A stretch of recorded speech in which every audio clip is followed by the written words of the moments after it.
میرے نوجوان دوستو، ہر انسان اپنے گناہوں کی وجہ سے قیامت کے میدان میں گرفتار ہوگا،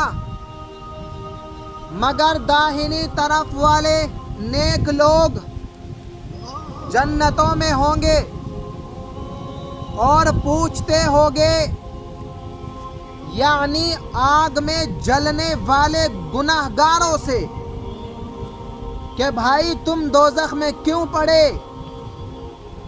وہ جواب دیں گے کہ ہم نمازیوں میں شامل نہ ہوئے اور نہ ہم فقیروں کو کھانا کھلاتے تھے، اور ہم بحث کرنے والوں کے ساتھ مل کر بحث کرتے تھے اور روز جزا کو جھٹلاتے تھے، یہاں تک کہ ہمیں موت آ گئی ہے۔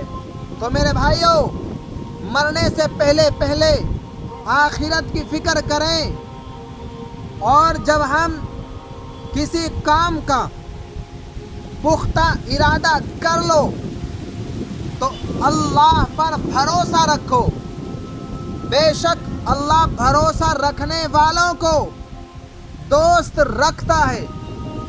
اگر اللہ تمہارا مددگار ہے تو تم پر کوئی غالب نہیں آ سکتا، اور اگر وہ تمہیں چھوڑ دے تو پھر کون ہے اس کے بعد تمہاری مدد کرے؟ اور مومنوں کو چاہیے کہ اللہ ہی پر بھروسہ رکھے۔